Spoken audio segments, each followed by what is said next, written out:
जय हिंद। देखिए 1952 में जन्मे व्लादिमीर पुतिन की पूरी जीवन को समझते हैं कि वो कैसे इतने शक्तिशाली हो गए और किस तरह से जिस व्यक्ति को कोई नहीं जानता था वो रूस के जैसे विशाल देश पर इतने लंबे समय तक राष्ट्रपति रह गया। देखिए व्लादिमीर पुतिन का जन्म 1952 में एक बहुत ही नॉर्मल फैमिली में हुआ था। इनके पिता सोवियत संघ में एक नेवी में अपनी सेवा देते थे। उस समय नियम था कि हर परिवार के लोगों को सेना में सर्व करना है, जैसे आज इजराइल में है वहां पर, तो ये नेवी में सर्व करते थे। और इनकी माँ एक छोटी सी फैक्ट्री में वर्कर थी। इनका जीवन बहुत ही साधारण परिवार में बीता।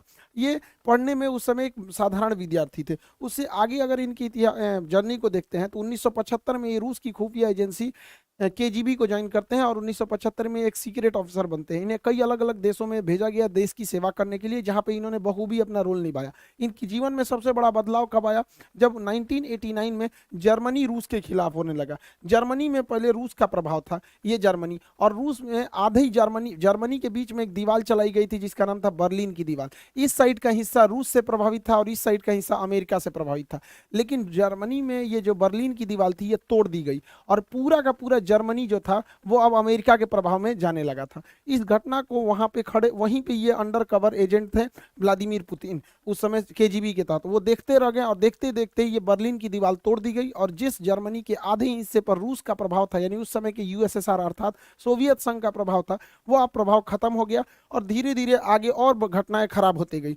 रूस की जो उस समय का नेतृत्व था रूस को संभाल नहीं पाया और एक के बाद रूस में क्रांति बढ़ने लगी और रूस जो था उस समय सोवियत संघ हुआ करता था, पूरा नाम USSR, union of Soviet socialist Republic. इसमें 15 देश होते थे या 15 देश 1991 यानी 1991 में बिखर गए। इसमें से कौन कौन से देश बिखरे? Estonia, Latvia, Lithuania, Ukraine, Moldova, Belarus, Georgia, Armenia, Azerbaijan, Kazakhstan, Kyrgyzstan, Tajikistan, Turkmenistan, Uzbekistan. नक्शा की क्लास में आप सब लोग को याद करा दिए थे, तो बच्चों का चीज है ये सब, दुनिया के केंद्र देश कहाँ पे, तो ये तो आप सब लोग को पता ही है। तो टोटल यूएसएसआर 15 भागों में टूट गया, जिसमें सबसे बड़ा भाग जो निकला था वो था रूस, जबकि इसके जितने जो छोटे छोटे देश थे ऐसे 15 देश टूट गए, जिसमें यूक्रेन भी रूस से ही टूटा था 1991 के दशक के समय। उस समय जो रूस के राष्ट्रपति थे मिखाइल गोर्बाचोव, मिखाइल गोर्बाचोव सबसे लोल राष्ट्रपति रहा था पूरे रूस का। इसने 1989 में अफगानिस्तान में सेना भेजा तालिबान को कंट्रोल करने के लिए, वहीं तालिबान उदय हुआ और फिर वहां से भागना पड़ा, ये उसको भी नहीं कंट्रोल कर पाए। बर्लिन की दीवार तोड़ दी गई, ये उनको भी नहीं कंट्रोल कर पाए और फाइनली 1991 का यूएसएसआर का बिखरा हो गया। ये सब भी मिखाइल गोर्बाचोव के समय हुआ। इन्हें अपने पद से त्याग देना पड़ा और उसके जगह पे आए थे बोरिस येल्सन। बोरिस येल्सन से लोगों को उम्मीदें थी, लेकिन बोरिस येल्सन जो थे महापियक्कड़ आदमी था। ये जहां तहां पीने लगता था, बड़का बड़का बाल्टी में दारू पीता था और नाचने लगता था। स्टेज पे गया देखिए नचनिया के साथ ही नाच रहा है, बताइए राष्ट्रपति नाचेगा, जिस वजह से इसका विरोध होने लगा। बोरिस येल्सन जो थे ये सोचे थे कि रूस जो एकदम सरकारी तंत्र में फंस चुका था, क्योंकि वहां उस समय ये परंपरा थी जो कुछ होगा सरकारी होगा। और आप भारत में देखिए सरकारी चीज में जहां गए, जैसे सरकारी हॉस्पिटल में गए तो आपको फील हो जाएगा कि ये सरकारी हॉस्पिटल, फैक्ट्री में जाएंगे सरकारी फैक्ट्री तो आपको फील हो जाएगा। तो इनको लगा कि अमेरिका की तरह आगे बढ़ना है तो प्राइवेट को आगे बढ़ना पड़ेगा, तो धीरे धीरे न करना चाहिए। इन्होंने क्या किया, सरकारी मशीनरी को धीरे धीरे बंद करना चालू किया, प्राइवेट को आगे बढ़ना चालू किया। इस वजह से जो पहले से अर्थव्यवस्था थी जो चल रही थी वो भी नहीं चल पाई और दूसरा क्या हो गया कि लोगों के अंदर रोजगार जाने लगा, जिस वजह से इनका भी विरोध होने लगा बोरिस येल्सन का। हालांकि बोरिस येल्सन जो उम्मीद लाए थे वो 20 साल आगे उसका असर दिखता, लेकिन इनको उतना आइडिया नहीं था, पियक्कड़ आदमी था, जहां तहां नाचने लगता था यहाँ पर, जिस वजह से लोग इन्हें पसंद नहीं करते थे। और यही एंट्री होती है व्लादिमीर पुतिन की। ये साल हो जाता है 1991 जब यूएसएसआर टूटा और इस समय तक व्लादिमीर पुतिन लेफ्टिनेंट कर्नल बन चुके थे। इस समय इनकी जो मुलाकात होती है वो रूस का सबसे बड़ा जो शहर है सेंट पीटर्सबर्ग के मेयर थे एंटोली सोबचक। एंटोली सोबचक से मुलाकात होती है व्लादिमीर पुतिन की और ये क्या करते हैं, सोबचक व्लादिमीर पुतिन को सेंट पीटर्सबर्ग का डिप्टी मेयर बना देते हैं और यहीं से कहानी शुरू होती है व्लादिमीर पुतिन की। जैसे ये डिप्टी मेयर बनता है, इसने वहां के जितने करप्शन थे उस सबको खत्म करने लगता है, व्यवस्थाओं में सुधार लाने लगता है। यह परिवर्तन सड़कों पर दिखने लगती है और सेंट पीटर्सबर्ग जो कि पूरी तरह से रूस का सबसे बड़ा शहर था, वहां से एक नाम उभर के आता है कि एक नाम व्लादिमीर पुतिन जिसने सबको सुधार दिया, जिससे कि लोग वहां के प्रभावित होते हैं। लेकिन एक शहर पे कितना काम कर दीजिएगा, नेशनल लेवल तक उतना नहीं पहुंच पाता, उन भी 1991 के समय जब मीडिया उतना ज्यादा नहीं था। लेकिन इसकी नज़र जब व्लादिमीर पुतिन की इन कामों की देखते हुए एक बहुत ही उस समय के पावरफुल एडवाइजर हुआ करते थे, राष्ट्रपति के सलाहकार होते थे उस समय, उनका नाम था वेलेंटीना यामासोव। ये वैलेंटीना यामासो जो थे, इनकी एक विशेषता थी कि ये उस समय के जो राष्ट्रपति थे बोरिस यल्सन, उनके ये दामाद थे। तो जिस वजह से आप समझ सकते हैं कि राष्ट्रपति का ही दामाद है तो कितना पहुंच होगा। तो ये जो थे वैलेंटीना यामासोवी, तो वैलेंटीना यामासो जो थे, इन्होंने पुतिन को बुलाया और उनको ने क्या किया कि एडवाइजर रख दिया किसका, बोरिस यल्सन का। इस तरह से पुतिन और बोरिस यल्सन की दोस्ती हो गई। ये एक सलाहकार के तौर पर इनके पास आया और बोरिस यल्सन इन पे बहुत भरोसा करते थे और राष्ट्रपति बोरिस यल्सन पुतिन को हमेशा साथ रखते थे। और धीरे धीरे ये नेशनल लेवल तक ये चेहरा उभरते गया कि करप्शन को खत्म करना, कभी बोल्ड स्टेप्स लेना। इस वजह से पुतिन का कद धीरे धीरे बढ़ता गया। बड़ी बड़ी जिम्मेदारियां बोरिस यल्सन पुतिन को देने लगे। जनता में पुतिन लोकप्रिय होने लगा और इसी दौरान बोरिस यल्सन अपने शराबीपन की वजह से, जहां तहां नाच देने की वजह से अपनी गरिमा को खोते जा रहे थे, जिसे भरपाई करने के लिए 1999 में 1900 इधर भारत में कारगिल की लड़ाई चल रही थी और उस समय 1999 में रूस का प्रधानमंत्री बनाया गया व्लादिमीर पुतिन को। वहां पे प्रधानमंत्री को ज्यादा पावर नहीं है, वहां सारा पावर राष्ट्रपति को, और राष्ट्रपति थे बोरिस यल्सन।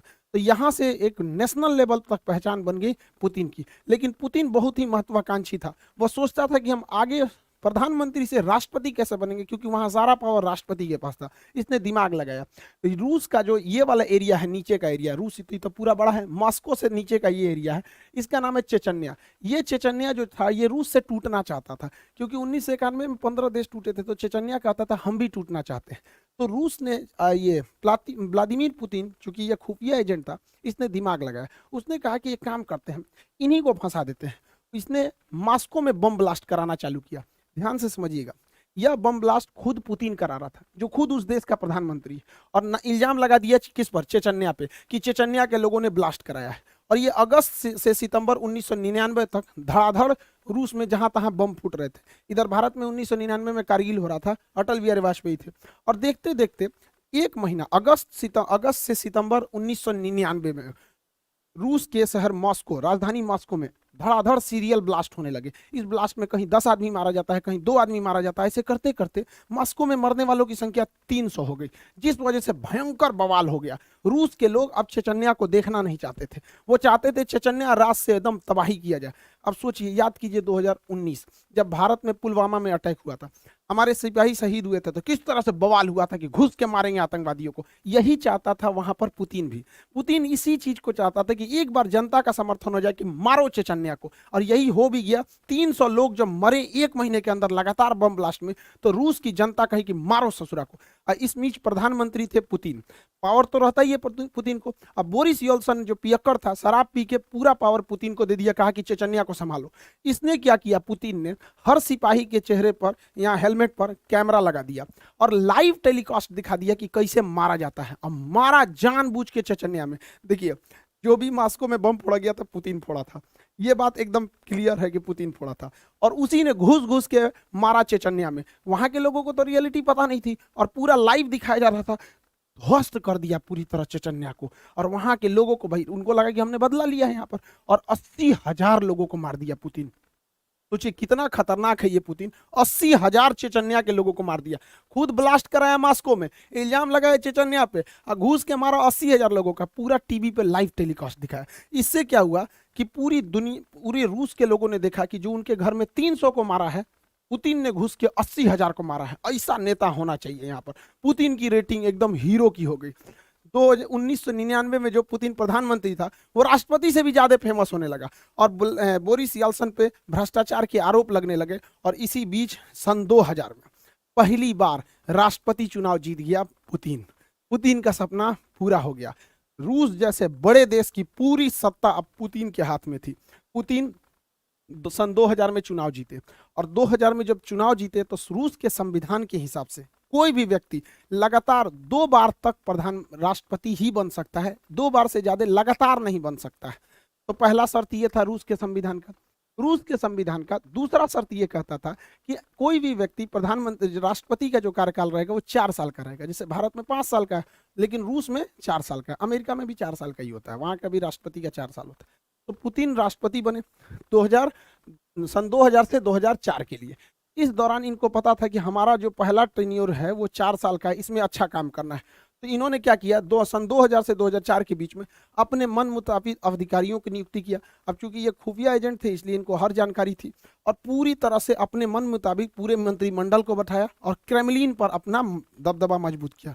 जैसे भारत में संसद होता है, अमेरिका में व्हाइट हाउस होता है, उसी तरह रूस में क्रेमलिन होता है, यहीं पे राष्ट्रपति रहते हैं, और पूरा दबदबा बनाया अधिकारियों के बीच में, और जबरदस्त काम किया अपने पहले टेन्योर में। रूस की जो जीडीपी थी वो 93% की रफ्तार से बढ़ी थी। लोगों को लगता था कि भगवान मिल गया पुतिन को, लेकिन पुतिन बहुत महत्वाकांक्षी था। उन्होंने अपना पहला कार्यकाल पूरा किया सन 2000 से राष्ट्रपति के रूप में, सन 2000 से 2004 के बीच में। एक टेन्योर हो गया, 4 साल का ही होता है। दूसरा टेन्योर उन्होंने पूरा किया 2004 से 2008 के बीच में। अब यहाँ तो हो गया रूस के शर्त के हिसाब से आप 2 बार से ज्यादा नहीं रह सकते राष्ट्रपति। इसके बाद ये क्या किया कि प्रधानमंत्री का चुनाव लड़ लिया। देखिए 2 बार तो राष्ट्रपति रहे, और उसके बाद 2008 से 2012 तक ये प्रधानमंत्री बन गए, प्राइम मिनिस्टर। और क्या प्राइम मिनिस्टर बनने के बाद अपने एक चमचा को राष्ट्रपति का चुनाव जितवा दिए, जिसका नाम था देमेत्री मेदवेदेव। देमेत्री मेदवेदेव ये कहने के लिए 2008 से 2012 के बीच में राष्ट्रपति थे, ये कहने के लिए राष्ट्रपति थे, और उसी दौरान ये क्या थे, प्रधानमंत्री। ये इतना शातिर इंसान है कि संविधान में संशोधन कर दिया और कहा कि इस दौरान राष्ट्रपति की शक्तियां प्रधानमंत्री के पास आ जाएंगी। तो ये काम के राष्ट्रपति रह गए, और ये पूरी की पूरी शक्ति का प्रयोग 2008 से 2012 के बीच में व्लादिमीर पुतिन ने किया। अब यहीं से रूस के संविधान का वह प्रावधान भी प्रभाव से हट जाता है, क्योंकि रूस का संविधान बस यही कहता है कि कोई भी व्यक्ति 2 लगातार टर्म्स को नहीं रह सकता है। तो 2 लगातार हो गया, उसके बाद एक बार के लिए इसको बना दिया, जब तक ये राष्ट्रपति था इसका सारा पावर खुद यूज किया, तब तो अब इसके बाद ये उठ सकते थे पुतिन। अब क्या हुआ, पुतिन फिर 2012 में राष्ट्रपति के लिए खड़े हुए, क्योंकि सारी पावर राष्ट्रपति के पास रहती थी। तो 2012 से 2016 के बीच में पुतिन राष्ट्रपति रहे, और जब ये राष्ट्रपति थे ना तो फिर संशोधन किए कि जो पावर प्रधानमंत्री राष्ट्रपति से प्रधानमंत्री को दिया गया था वो वापस पावर प्रधानमंत्री से राष्ट्रपति को दिया जाता है। खिलवाड़ करके रखा ही इंसान देश के साथ। तो 2012 से 2016 तक के बीच में ये राष्ट्रपति रह गया। 2016 में फिर चुनाव हुआ, क्योंकि 4 साल पे होता है। 2016 से 2020 तक ये फिर से राष्ट्रपति बने, और 2020 में ये संशोधन कर दिए कि ये बंदा 2036 तक राष्ट्रपति रहेगा। अब 2036 तक कुछ सोचना नहीं है, पुतिन भैया रहेंगे राष्ट्रपति वहां पे, कोई कितनों कर ले। ये है रूस का पावर पुतिन में। पुतिन बहुत ही जबरदस्त रहा पावर के मामले में।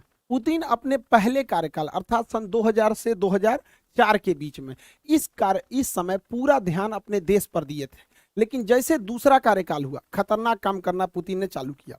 इसने क्या किया, 2008 में जॉर्जिया पर हमला कर दिया, क्योंकि जॉर्जिया 1991 में सोवियत संघ से ही टूटा था, उसके 2 क्षेत्रों पर कब्जा कर दिया।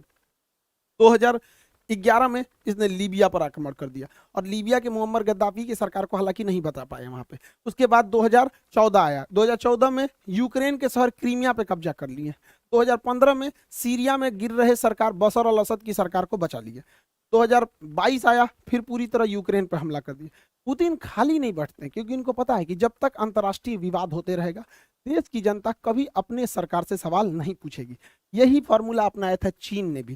चीन के माओ सरकार के जब सरकार गिरने वाली थी तो उसने 1962 में भारत पर हमला कर दिया बिना मतलब, क्योंकि जब देश की सेना हमला करती है तो लोग सरकार से सवाल नहीं पूछते हैं, कहते हैं जो भी सरकार है बस हमें जिताओ। ये बात बखूबी जानते हैं व्लादिमीर पुतिन, इसलिए वो हमेशा लड़ाई लड़ते रहते हैं अपने अगल बगल वाले देशों से। हालांकि बहुत बड़े राष्ट्रवादी भी हैं। पुतिन की कई सारी पावर है, लेकिन उनमें 3 सबसे ज्यादा पावर इनके पास पूरी तरह से एक साइबर आर्मी है। हैकिंग पे बहुत जबरदस्त करते हैं यहाँ पर। इतना बड़ा हैकिंग आर्मी है इनके पास कि कहा जाता है कि जो डोनाल्ड ट्रंप को जिताने में भी इसी भाई का योगदान था यहाँ पर। इतनी बड़ी इसकी हैकिंग आर्मी है, साइबर पूरी तरह आर्मी रखा हुआ है। इनके विरोधियों कब गायब हो जाते हैं, कब मारा जाते हैं, किसी को पता नहीं। इनके विरोधी के ऊपर कभी छापा पड़ जाएगा, कभी पुलिस उठा ले जाएगी, कभी इनकाउंटर हो जाएगा, कभी मारा जाएंगे, कोई इनका विरोध नहीं कर सकता है। और पूरी मीडिया पुतिन की गुलाम है। किसी भी टीवी चैनल को देखिएगा बस हमारे राष्ट्रपति ऐसे, ये खाएं, वो सोएं, ये किए, वो किए, दिन रात उसी के चलते रहता है। ये 3 चीजों के बदौलत सन 2000 से लेके आज 2022 तक, यानी 22 सालों से पुतिन वहां के राष्ट्रपति हैं, और साथ ही साथ अब वो 2036 तक रहेंगे यहाँ पर। 2036 तक वो वहां पे राष्ट्रपति रहेंगे। पुतिन की लाइफ स्टाइल भी गजब है। कभी ये घुड़सवारी करने लगते हैं, तो कभी मछली पकड़ने लगते हैं, कभी भालू पे चढ़ के घूमते हैं, तो कभी तैराकी हो जाती है इनके में। ये सबमरीन में भी अंदर चले जाते हैं, क्योंकि ये केजीबी के सदस्य थे तो इन्हें हर चीज़ पता होती है। इनकी पूरी लग्जेरियस फ्लीट है जहाज़ों की, जाते हैं तो फुल सिक्योरिटी के साथ जाते हैं। और ये केवीजी के सदस्य थे, खुफिया जानकार थे, तो फाइटर प्लेन भी चला लेते हैं। हर तरह के जहाज ये बंदा उड़ा लेता है, हर तरह का जहाज व्लादिमीर पुतिन वहाँ पे।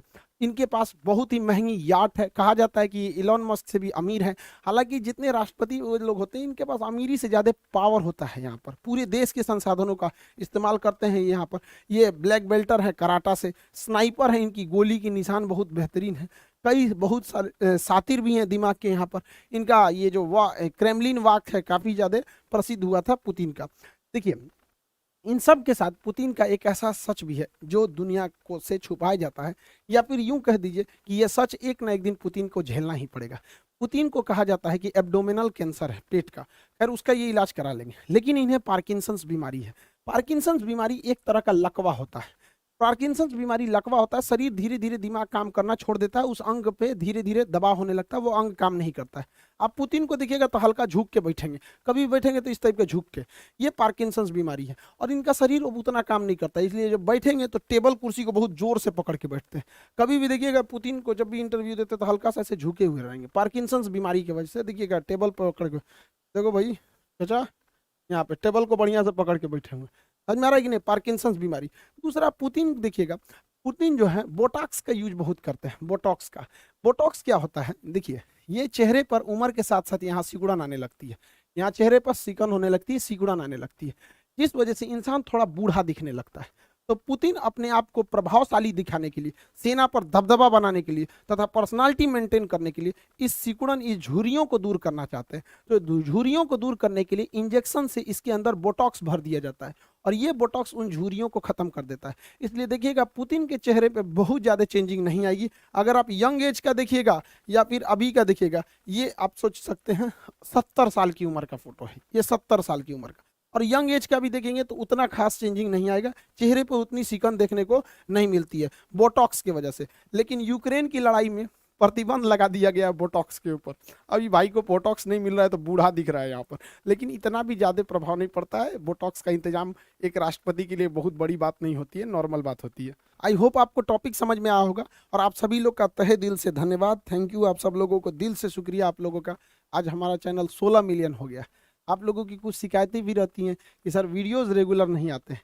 देखिए, जिस तरह का कंटेंट रहना होता है उसमें काफ़ी टाइम लगता है। दूसरा, सुबह से क्लास लेना रहता है, तो बच्चों को भी कैसे छोड़ सकते हैं।